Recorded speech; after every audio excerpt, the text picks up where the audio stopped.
Alright guys, we're going to do a bone broth today, which sounds really scary, intimidating, and difficult, but it's super easy. And it requires no knife skills, no fancy anything. So basically in here we have our vegetables, which is going to be where we get our minerals from. And we have a bunch of shiitake mushrooms. I'd say about 10 or 11 here. Just plain old shiitake mushrooms. I even kept the stem. I cut the stem off and then I remembered that I can use this stem. This has lots of nutrients in it, of course. I have about 8 or 9 carrots. I just chopped roughly. I did not take the skin off. Do not take the skin off if you don't have to. There's a lot of minerals and fiber in the skin of all vegetables. Okay? Obviously, we took the jicama skin off, but that was kind of a different product. I have tons of burdock root. This is burdock root. Big and scary. It's a root vegetable. It's great for detoxifying the blood and is a mineral-dense vegetable. So we're going to use this. I just cut it in half and chopped it. I didn't even scrub it clean. I didn't take anything off. I just used it plain. We have about half a head of celery in there as well.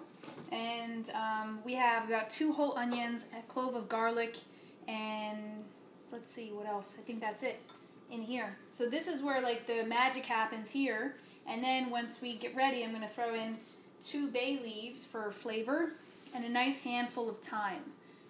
This is going to be my my seasoning right here. I'm going to put this right next to the other goodies, which I'll explain later. So these I have just rough chopped. Again, all the skins on it. Some of the onions I'll show you even still have this on it.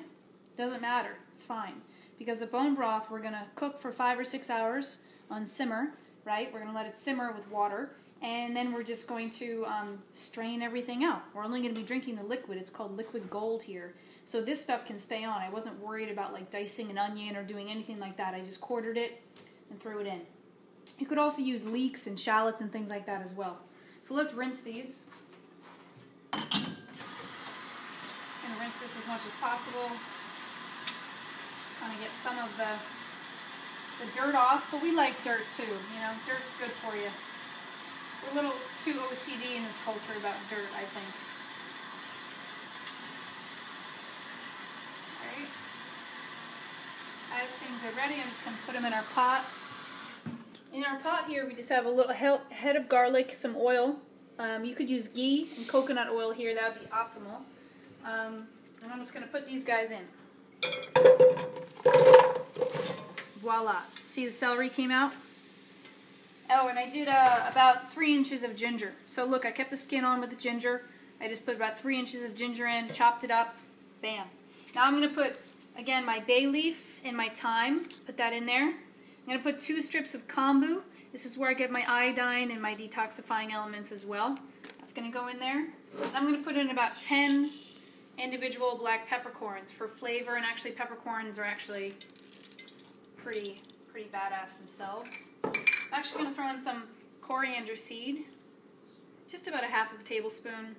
You can count, maybe there's 15, 20 there. I think it gives it a lot of flavor. And let's put this on. We'll go on. We're going to add a little bit of apple cider vinegar because we need this acid to help pull out the marrow from the bones. I'm also going to add some salt, which you don't have to do. But I think salt is good. And then we're going to put in the goods, which is going to be our bones. These are marrow bones I got from the local butcher. All I did was put them on a baking tray, no oil needed. Just put them on the baking tray, put it on broil for about 10 minutes, and they got nice and charred, and the marrow's coming out. And there's obviously some flavor and great fat there. And I'm going to put this in right here. Just literally, I'm going to get all those juices off. I'm not going to let any of these juices or any of that fat go to waste. Make sure I get everything.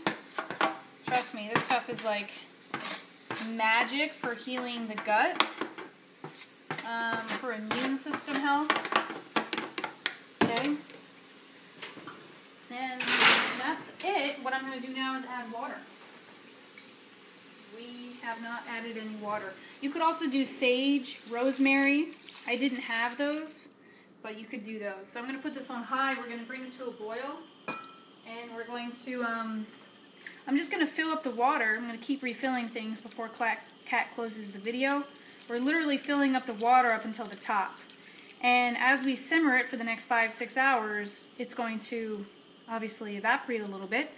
We are just going to keep replenishing the water levels.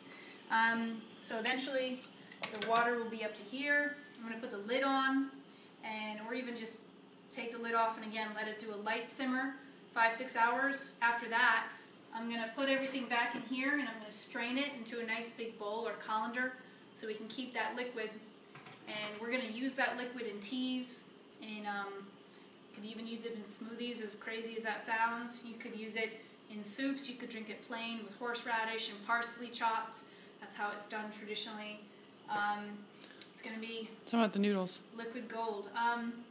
You could put noodles in it. You could put zucchini noodles. We talked about those in the course. There's a bunch of different noodles too. These are interesting. I've done a few different kinds of these noodles. These are shirataki noodles, white yam. So basically it's just white yam flour. So if you wanted that noodle texture, you could certainly add these noodles, which take only a few seconds to prepare, in with the broth, which is going to be full of flavor. Remember, this is the flavor and the fat here.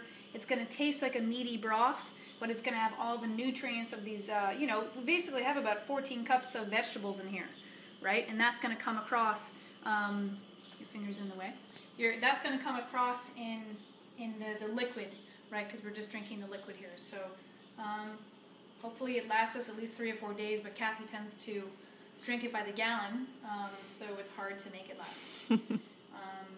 Anyway, hope you enjoy it. Make it once a week, make it once every 2 weeks, make it in bulk, freeze it, and 1 cup a day is fantastic for the immune system. So, rock on.